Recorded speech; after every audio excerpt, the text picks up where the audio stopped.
It may be the oldest cup competition going, but the kids are set to get a run out in the FA Cup fourth round replay against Shrewsbury. This is the Academy Show. I'm Guy Clarke, and alongside me is our resident Academy expert, Matt Addison. For those watching on YouTube, this is a new offering for you. For those who have loyally stuck with us on the podcast, nice to bring some video to you, but of course the podcasts will continue. Matt, how are you?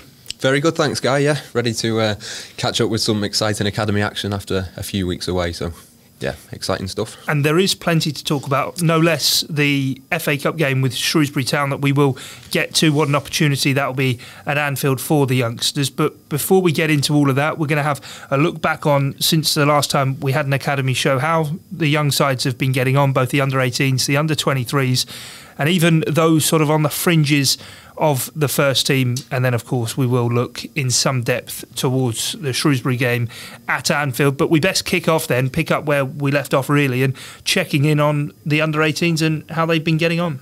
Yeah, so they had a little break just after Christmas. That was the last time we obviously did the podcast, and we sort of looked ahead, and there's a good run of form, really. 3 wins from 3 so far in 2020 for the under-18s, and they've played Blackburn, Stoke and Sunderland, so 3 teams that, of course, on paper you'd expect them to beat, but it's never quite as simple as that, is it? So, yeah, good run of form. Unfortunately for them, they don't play again now until the 22nd of this month, but a good run of form to be heading into a huge game. Manchester City they face next, so yeah, a top-of-the-table clash. I'm going to say Man City, the side that are top of the table, and the side that at the moment Liverpool are trying to hunt down. There's a 6-point gap at the moment. Liverpool do have 2 games in hand in the position that they find themselves. But as you say, with them up next, it's a bit of a mouth-watering one for those young lads. As much as we know development football is precisely about that, training the players. If we're seeing Man City and Liverpool even battling it out at young age groups, it does whet the appetite even more. Of course, yeah, and obviously, as you say, the first team rivalry is increasing, and the sort of battle and the narrative that goes on alongside that is the youth teams. 2 of the best youth academies in the country. I've been over to the Etihad campus myself a couple of times, and it's such an impressive facility. And Liverpool, of course, merging their first team and academy over the summer, so exciting times for both teams. But yeah, just looking ahead to that game, there's, as you say, 6 points between the sides. Liverpool with 2 games in hand, so potentially a title decider in the making, and yeah, hopefully I'm going to get over there, and hopefully we'll have a podcast around that time to keep people updated as to how that goes. And you get to go down to the academy, and talking there about obviously the first team and the academy merging in the summer to be at the same place.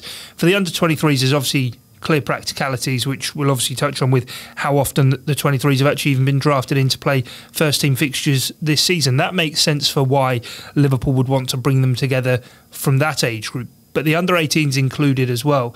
I suppose it really will give the opportunity for those young lads to look at the first team every day and think, you know what, I might not need the under-23s football so much, and even be able to knock on first team training from graduating straight out the 18s.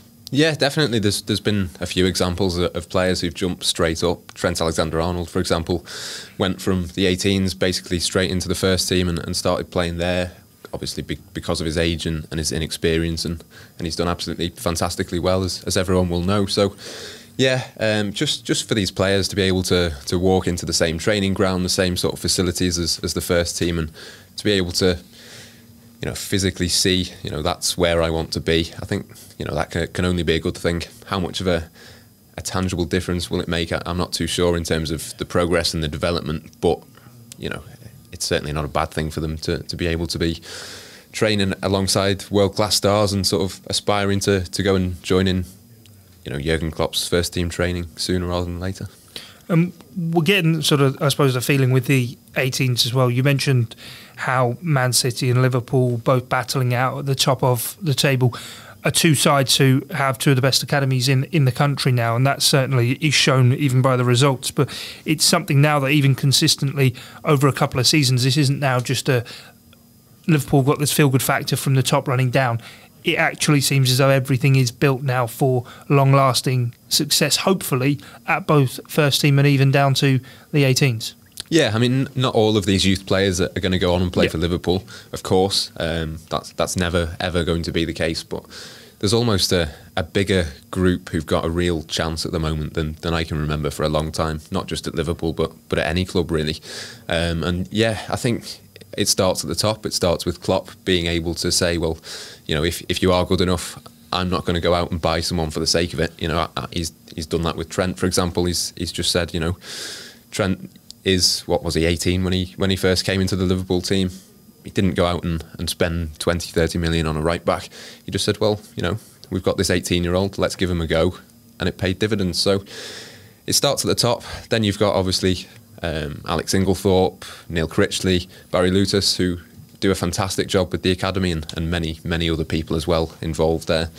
And everything does trickle down, the same playing style, the same sort of ethics, the same, you know, team spirit and morale that the players have. And you can tell, I think, when the first team play, probably the first game against Shrewsbury was the exception, where it didn't really look like a Liverpool team for whatever reason. But in previous matches, Arsenal in the Carabao Cup, for example, if you took the names off those players and you sort of were blind to who was playing, you would look at that and say, well, that's a Liverpool team, isn't it? And it just goes to show really how well organised, how well thought through the plan is. And if you are good enough, you can slot in. And I'm sure over the next 2 or 3 seasons, there's going to be at least 1 or 2 academy prospects who really establish themselves. Yeah, I was going to mention that point. It's one of those things where even watching, as you say, the Carabao Cup games, the game against Everton, that Liverpool midfield is so set up in how it performs and goes right through how Liverpool want to play, that someone like Pedro De Rivera, who, of course, he's come over from Spain, but at a young age hasn't come right through the academy. But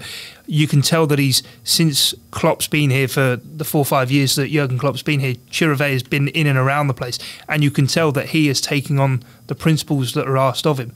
Because as soon as he slots in, despite having the number 68 on the back of his shirt, and what a high squad number that is, he comes in and you think, yeah, it's akin to watching a Jordan Henderson or Fabinho playing that role. And we'll get on to speaking about a few of those loans, but I suppose that speaks so much. And Jurgen Klopp mentioned it in his press conference ahead of the Southampton game when asked whether the Shrewsbury game could hamper players going out on loan. But in sort of speaking around that, he said sometimes it's better for the players, and I think he was trying to sort of hint at Curtis Jones, that actually their development can be better aided here in training and seeing exactly how we are doing and playing right at that elite level, rather than getting games for getting game's sake. Yeah, I think definitely that's the case with Curtis Jones, just because he is only 18 still. Obviously with Pedro it's slightly different because he's, 22 now, I think. So yeah, it's a case-by-case basis. I think that's another big part of the system whereby Klopp will make a decision on what is best for an individual player in terms of their long-term progress, whether that's long-term they fit in at Liverpool or somewhere else. And to be honest, I'd pick out Phil Foden at Manchester City. Yep. So many times we've heard journalists, pundits, fans say, you know, why is he so content to stay at Manchester City? He's not going to play as many games as if, say, he went out on loan to a Bournemouth or maybe to the Championship. And that's true, of course. You know, it's very difficult to get into that Manchester City team. But I think if you're training with Pep Guardiola every day, you're training with Mikel Arteta until he left, you're learning from David Silva, from Kevin De Bruyne, you are in the best possible place to learn and develop as a player if you've got those facilities and those players around you. And I wouldn't be surprised if David Silva's going to leave in the summer, if Phil Foden eventually moves up, and he could be one of those who, you know, for whatever reason, whether it's just his character, his level of ability, whatever it is, a loan deal wasn't necessarily the best thing for him, despite that sort of clamour for him to go out and do that. So, yeah, Curtis Jones possibly is a slightly different case. Time will tell whether he goes out on loan in future, maybe next season or whatever. But I think just because these players haven't been able to go now doesn't mean they can't in future, and it doesn't necessarily mean that they'll be hindered by that. No, certainly not. Well, let's check in on the under-23s as well then, who, as well as supplementing Jurgen Klopp's first team for that Shrewsbury game in the FA Cup 4th round at the new Meadow, or Water Montgomery Meadow, I think as it's actually known, Montgomery Waters Meadow. They have had a very, very busy time indeed. Yes, lots more games for the under-23s than the under-18s this month, and last month as well, of course. couple of the more recent results are probably the most notable. The Premier League International Cup, they were 2-0 down against Wolves at the same time that the first team were playing against West Ham. Ended up drawing 2-2, and that meant that they progressed, so it was an important win for them. And if anybody hasn't seen Harvey Elliott's goal, check it out. Yeah, Google it, find it. I'm sure it's on YouTube somewhere. Go and have a look at that. An absolutely brilliant overhead kick from a corner, and I think that was the goal to make it 2-2. So it was an important one, and that means that they've set up a tie with Wolfsburg in the next round. So kind of a Champions League style format from here on in, where they'll play Wolfsburg, hopefully get through that, and go on to some more exciting ties. Yeah, we spoke about this briefly in the office, because I have to say the Premier League International Cup isn't one that I'm completely across.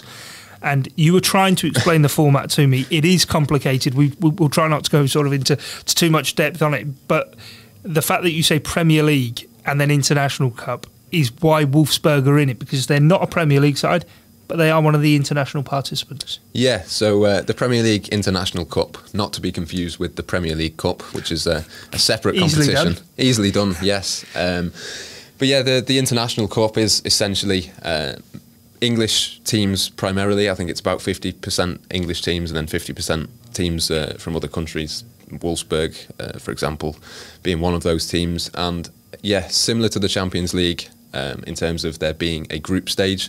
I think the teams only play each other once rather than twice, but get through the group and you get into a knockout format, and I think that is in as much detail as I need to go. Yes, we need to go, yeah. This season, Liverpool are through. Last season, they were knocked out in the group stage, so they've already gone one better this year. So, yeah, hopefully a few more exciting ties can follow, and be interesting to see how they get on, because, of course, you know, going back to mirroring first-team level as much as possible, knockout games are where results start to matter. As much as youth football is about development, it's also about, you know, being able to do the business essentially when you need to. And yeah, let's see how far they can go. But I'm sure they'll give it a good go and should have a good chance.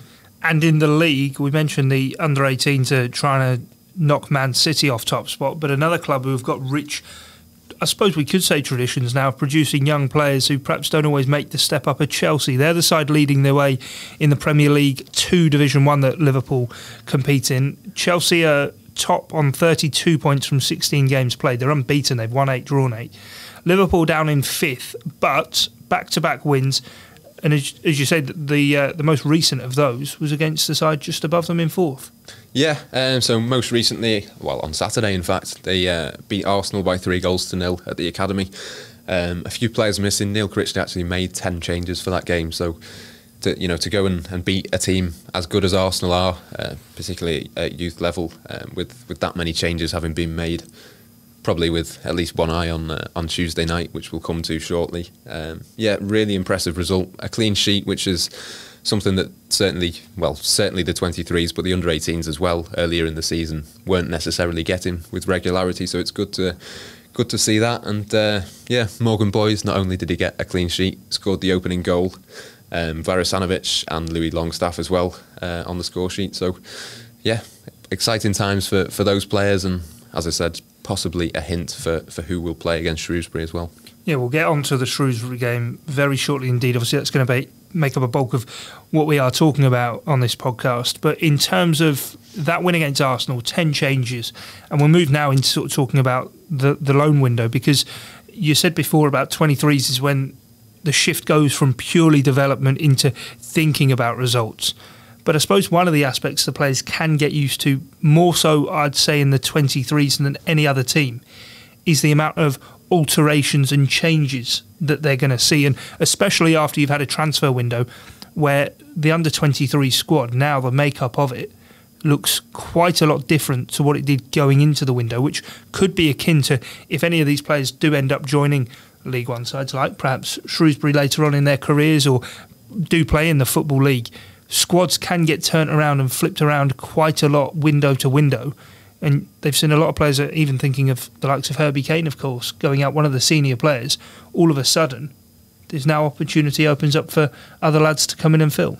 Yeah, definitely. I mean, it's a fairly young group. As you say, Kane has gone out on loan to the Championship, which, from what I've been told, he's been doing okay there, which is great to see. It's an opportunity for those boys that maybe didn't play so much earlier in the season, suddenly there's a bit more responsibility on them, and there's one or two names that have got a chance. Varasanovic is one that I think is certainly one to keep an eye on over the next few weeks and months. Really good midfielder, technically really good, looks physically strong as well, which isn't always the case with these young players who come through, and I think that'll be a massive advantage for him. But yeah, in terms of the players that have left, of course, it makes the job that bit more difficult for Neil Critchley. But I think the fact that they've just beaten Arsenal 3-0 probably sets them up nicely for the rest of the season. And how encouraging a sign is it for the 23s that this year, obviously there was the FA Youth Cup success last year and a number of those lads moving up into the 23s, that even with a young group for 23s level, they're sitting fifth, and you probably wouldn't put it past them even having their eyes on trying to move up a few places at the back end of the season, even if that is having lost the likes of Herbie Kane, and obviously Curtis Jones is playing with the 23s but has been with the first team an awful lot of the time. And Rhian Brewster's another one who's obviously no longer going to be putting the goals away for them. Yeah, obviously Rhian's gone out, and I think he was desperate to go out and play regular football. Obviously could have easily gone out on loan last summer. Jurgen Klopp chose to keep him around just to give a bit more depth really at first team level, and I think it was the right move for him. Obviously having come off the back of a fairly lengthy injury, for him to get back into rhythm and start playing regular football, I think is perfect. And I think, 2 goals in 4 league games so far for Swansea. Seems to be doing really well. Seems to be a confident player. If anybody saw the yellow card waving Mike Dean-esque from Rhian Brewster after the referee dropped his yellow card over the weekend. So, things like that, I just think it puts a smile on people's faces, gets people talking about him, and of course, if he can add a few more goals to his game as well, then that'll be more than welcome. I was going to say, Twitter's probably the best place to see these videos we're mentioning. The Harvey Elliott goal, but Rhian Brewster's, it was brilliant. The referee dropped his yellow card on the floor at Deepdale at the weekend. Rhian Brewster playing for Swansea against Preston North End, and picked up the card, went up to him and really assertively showed him a yellow card. And there have been instances in the past where players have done such like things and actually been given a booking, but the referee rather sheepishly took the card back off him, red-faced, and put it back in his pocket. But with Brewster, I have to say, having seen him playing in the Championship myself, watch an awful lot of Championship football, and you can never quite know what level the players are at. We ask you all the time, seeing lads in the 23s, what level is he at? Is he ready for League One? Is he at Championship level? It's not until they get out there, and I think a lot of the time the team has to suit the way that they play. And knowing Steve Cooper, as Rhian Brewster does, he's very much playing last shoulder, goal poacher role, which I suppose for Liverpool isn't really a role in the team, because Firmino drops so deep, linking the play. Brewster's capable of it, but you put him in that penalty box and you can just see what a ruthless finisher he is. Yeah, I mean, there's definitely a player in there, and I think obviously style comes into it, but also the mentality that he has to learn. Obviously, Swansea chasing the promotion places, there's huge pressure on Steve Cooper, who Rhian worked with England. I think it was the Under-17s World Cup, wasn't it, where he was the top scorer, and they worked together there. So, yeah, I mean, in terms of the results, he's going to have to score the goals. It's all sort of on his shoulders, really, as they try and get into the playoff spots. And we've seen with players like Tammy Abraham who've gone down to the Championship and done really well. Obviously gone back to Chelsea and tailed off a little bit. I think in the last few weeks he's looked a bit tired, but I've been really impressed by Abraham, and hopefully if Rhian can fire Swansea up into the playoff spots, who knows, maybe another loan there next season when they're in the Premier League. Yeah, it's one of those, I think, with certain players as well. They play in the Championship, and like Abraham when he was at Bristol City before he went to Swansea himself, and then obviously with Aston Villa last season, you put them in a team that's expected to achieve almost like-minded results to what Liverpool are expected to achieve in their division. And if they've got that responsibility on them, as you say, that mentality of having to be the man to score the goals, and actually having spoke to Brewster after his first goal when they beat Wigan down at the Liberty Stadium, spoke to him and said, you are the man here who needs to score the goals. Bring it on. We're looking at the top 6, which, as you say, he's not short of confidence. No, and that's a big sort of criticism of the Under-23s league and youth football generally, is that you can be as technically gifted or as fantastic as a footballer as you want, but at some point you do have to start producing the results, and ultimately especially in the Championship as well, where it's such a volatile league and managers come and go, and there's loads of pressure on these players, particularly goal scorers, I think, as well, to find the back of the net regularly. And yeah, it would be easy for Rhian to have gone there, not scored, and suddenly his confidence is low, but thankfully the opposite has happened, and he seems to have settled in straight away, and long may that continue. Yeah, certainly. Another lad who's gone out on loan, unfortunately, hasn't had such a good time, and that's a man who we hear his name a lot from the academy, Isaac Kristy Davis, who went to Club Bruges, but unfortunately things aren't going to be going much further there. No, he's been so unlucky over the last few months. I mean, he's 22 now. He does need a break, having come in from Chelsea a couple of seasons back. And yeah, within a couple of days, he picked up an injury. I can't quite remember off the top of my head what the injury was, but it was serious enough that he needed surgery immediately, and thankfully that was a success. But yeah, I think he's another one that could easily have gone out on loan in the summer. He got injured during pre-season.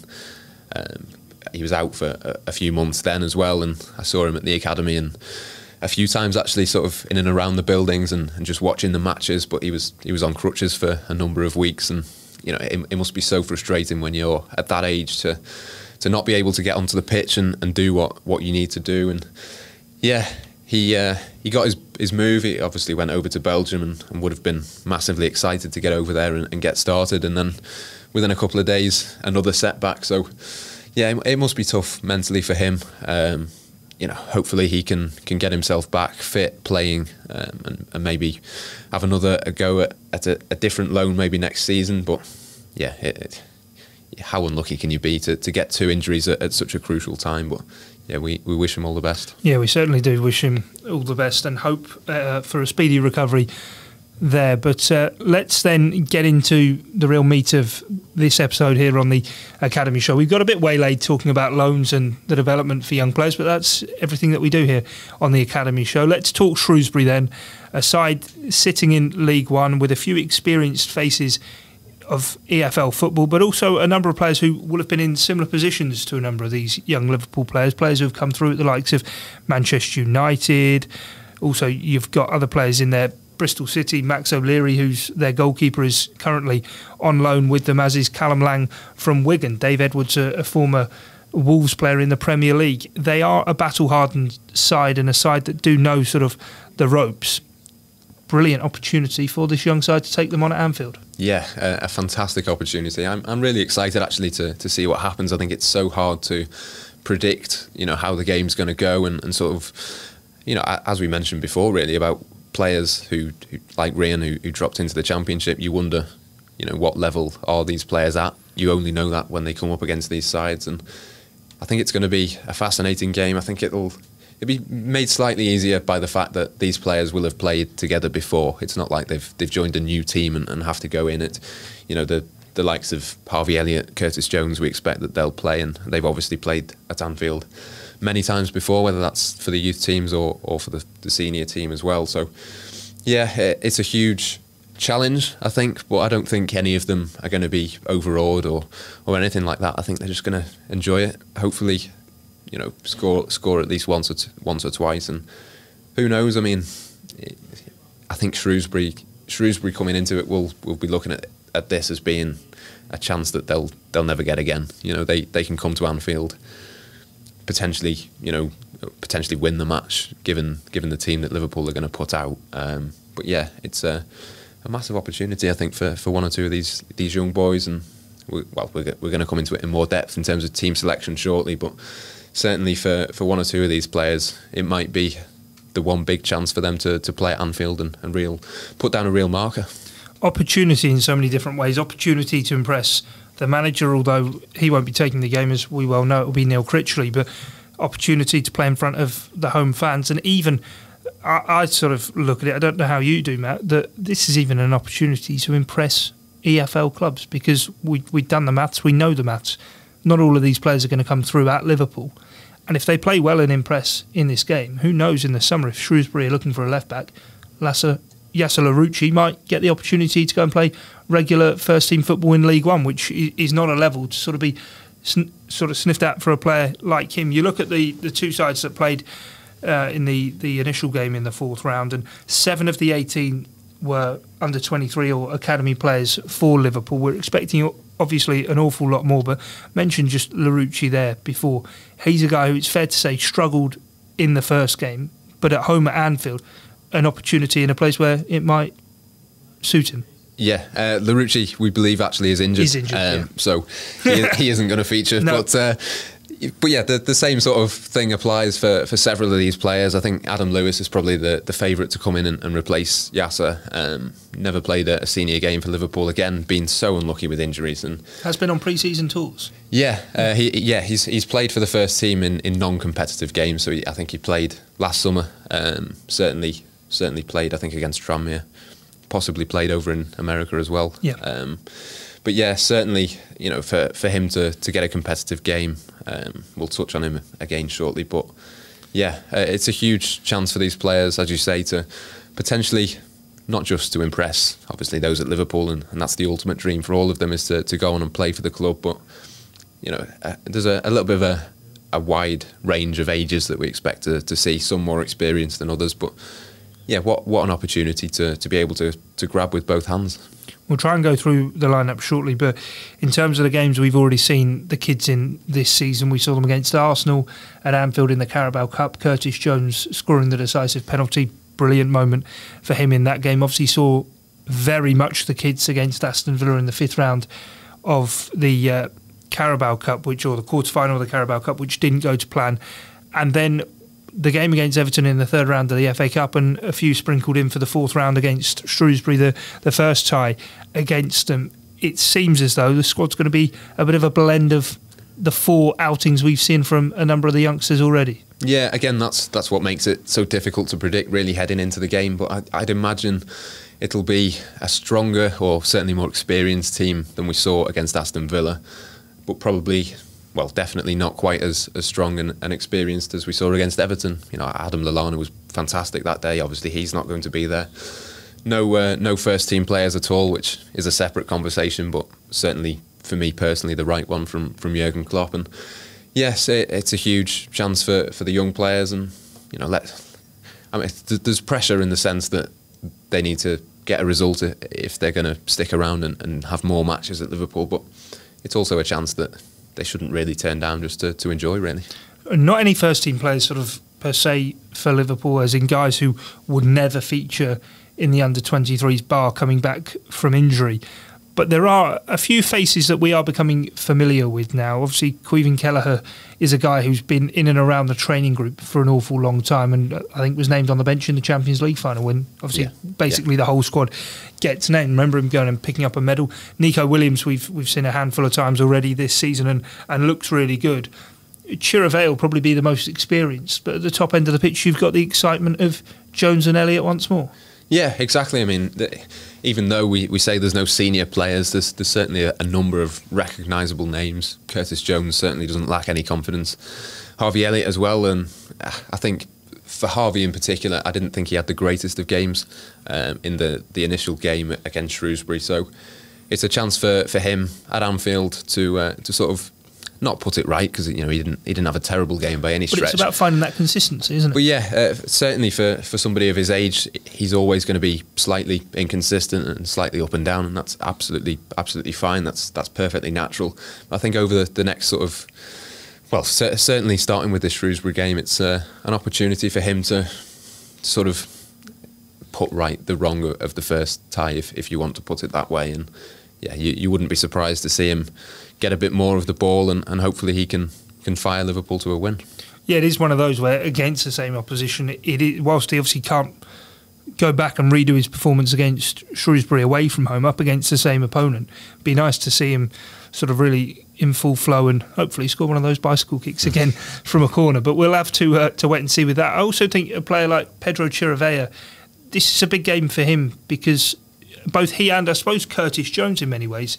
Curtis Jones, a guy who we've now seen him score the goal against Everton, score the penalty against Arsenal. He's had some big moments, and he's going to probably be the go-to man, along with Chirivella holding that midfield, a guy who, after the Arsenal game and even after the Aston Villa game, seemed to be agitating for a move in the January transfer window, that perhaps his time at Liverpool would run its course. He is still about, And again, an opportunity for him to lay down a reminder to people to say, look, I'm here and I'm ready for first team action. Yeah, it's certainly with Chirivella and with Jones as well. It's another opportunity, another chance to show what they can do. And I think probably heading into January, if you'd have asked me, which of those two will stay at the club and which will leave, I mean, I'd have probably lent more towards both of them going out on loan heading into the month. Since then, of course, we've seen the Everton game where not just the goal from Jones, but just his all-round performance. He looked really confident, in a game of that magnitude, of that importance, he just slotted straight in, which for somebody of 18 years of age is unbelievable. Chirivella, a bit older, but again, he's one that there was certainly interest from the Championship during January. Plenty of clubs have taken a look at him in the past. Very nearly moved to Norway a couple of years ago. Chose to turn that down. Stayed at Liverpool, and there's talk of a new contract for him. So well as he done over the last 4 or 5 weeks, and his contract, I believe, expires at the end of this season. Yeah. So certainly for him at his age as well, it's a big decision coming up, I think, for him. It does seem to be a bit of a crossroads, because you say with the contract coming up, there was, as I say, a bit of talk that he was going to either move in the January window or wait for the contract to finish. But now we do sort of read and hear that he could even be set to be offered a new contract at Liverpool. Interesting to see how that one plays out. It'll also be a big test for Caoimhín Kelleher, because a lot has been made of the ability he's got as a goalkeeper, but one thing that nobody can accelerate for as many times as you want to throw him between the sticks is the maturity physically of his body. He hasn't quite yet filled out, and he's going to be up against some big brutes: Pierre, Roshan Williams, Ethan Ebanks-Landell, 3 sort of guys at the back who, if Shrewsbury get set pieces, they're not really all too much a direct team to put the ball straight in the mixer first opportunity they get, but from set pieces he will need to probably do what he can to command his area, because, and I know it's harsh, you don't want to obviously lay into any young players, but the Aston Villa game, he pulled off some great saves, but at the same time it's that penalty box presence that goalkeepers need to get. Yeah, exactly. I mean, obviously goalkeepers do tend to develop a little bit later than outfield players anyway, and for him to have this opportunity, I think again he'll want to just, again, you don't want to be too harsh and say put right the wrongs of the Aston Villa game, but it's a chance for him to sort of show Championship clubs really that he's ready. I think certainly, again, there was interest from the Championship. I think Preston were one of the teams that were looking at him, and it would have been interesting, I think, to see, had he gone out, how would he have done? Certainly a league as physical as the Championship, would he have been ready, and how well would he have done? But again, a huge chance for him to show us what he can do. I think youth football has shown that he's a fantastic shot stopper. He's great with the ball at his feet, but this is going to be slightly different. And as you say, you'd imagine that Shrewsbury will try and, with every set piece, whether that's free kicks, corners, they'll try and get bodies around him and try and put him under as much pressure as possible. And look, from a development point of view, that's probably a good thing. It certainly will be. Well, finally then, to round things off, we've got one to watch, and it certainly will be one to watch because we've not watched him yet. A January arrival into the under-23 side, joining from Brentford B. It is the Wirral-born former Man City forward Joe Hardy, who it sort of seems as though has obviously come in as a forward option for Liverpool. It's helped facilitate the move that Rhian Brewster's gone out to get first-team football at Swansea City. But just look at some of his numbers, and it looks like a striker who looks as though he could be quite a lively one. Yeah, I think it's fair to say he knows where the goal is. Yep. 40 and 80 is a very, very good record for any player, particularly somebody of his age. And even though that's obviously at youth level, it's at Brentford's B team. I think if you're a goal scorer, that does tend to translate. We've seen that so many times with other players as well. And I think he was brought in to facilitate the move for Brewster, as you say. Obviously, Bobby Duncan has moved on last summer. Paul Glatzel as well has been injured this season. Another one that just can't buy any luck at the moment. But yeah, I'm not sure whether he's a Liverpool fan. I know he is fairly local, so there's a good chance that he is. But yeah, for him, I think there's a fairly good chance that he'll start and lead the line tomorrow. Yeah, it'd be interesting to see just what he can do. Obviously, ex-Man City comes in, and if he can score on, I don't envisage he probably when he was joining thought I'll be straight into the first team. But within a month of joining, that looks as though it's exactly where Joe Hardy's going to find himself. We'll be keeping an eye on him. We'll be keeping an eye on all the rest of the young players as well, Matt. But I think that just about rounds us off for what should be a really exciting opportunity. We'll go through sort of what we think the team could be then. We've obviously gone through a number of the individuals. We think Kelleher's going to be the goalkeeper, as we spoke before. Back four, how are you envisaging Liverpool could probably line up there? Judging by a few things, I mean, one of the sort of chief things that I've looked at for this is the players that played on Saturday for the under-23s. Sepp Vandenberg and Keanu Hoover, I don't think either of those two played against Arsenal, so you'd imagine that those will be the centre-backs. Nico Williams, I think, is nailed on, and rightly so, to be the right-back, and probably Adam Lewis at left-back, given Larouci's injury. So, looking at that, I think that's a fairly strong back line, and hopefully they can give Kelleher as much protection as possible. I suppose the interesting things where Curtis Jones fits in, whether he plays in the midfield or he plays in the forward line. Chirivella will most certainly be in the midfield, and if we expect 4-3-3, we need obviously sort of three people that would be looking at in that position. Yeah, again, difficult to predict just because we don't quite know where Curtis Jones is going to play. I think it's probably more likely he'll play in the front three. I think probably maybe Leighton Clarkson will come into the midfield. I think he's an excellent player. Does play in a slightly similar position to Chirivella, so it would be interesting to see quite how that sort of fits together. Yep. Jake Kane as well. I think he was on the bench, I think I'm right in saying, against Aston Villa. Exciting, good player, really good passer of the ball, really exciting to watch. But again, very, very young, and it would be a big task for him to come into that midfield. So I think the midfield is sort of the area of the pitch where there's the most uncertainty. Certainly Curtis Jones plays, as you say, whether that's midfield or up front, I'm not too sure. Harvey Elliott is almost certain to play, and then Joe Hardy as well. So, yeah, Liam Miller, another option. He was on loan at Kilmarnock earlier in the season. He's now come back. Again, slightly older, slightly more experienced, so you think possibly he could come in, and if he does play, perhaps he'll come into the front three, and that might free up Curtis to play a little bit deeper. Yeah, you imagine that could well be the case, and obviously with Liam Miller, obviously having played in Scotland, their level obviously quite often compared between League One and the SPL. So, I mean, you do get the feeling that there are players here that will be coming in and looking as though they'll do a decent job. Obviously, Harvey Elliott and Joe Hardy, as we spoke about before, expected to play in that forward position, just whether Jones joins them or Miller or who slots into the midfield. We'll wait and see, but excitement all round.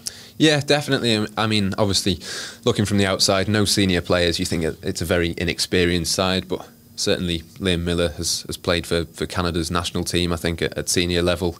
He's been out on loan. Curtis Jones has scored against Everton. Harvey Elliott, everybody knows he's played for Fulham's first team at the age of 15 or certainly 16.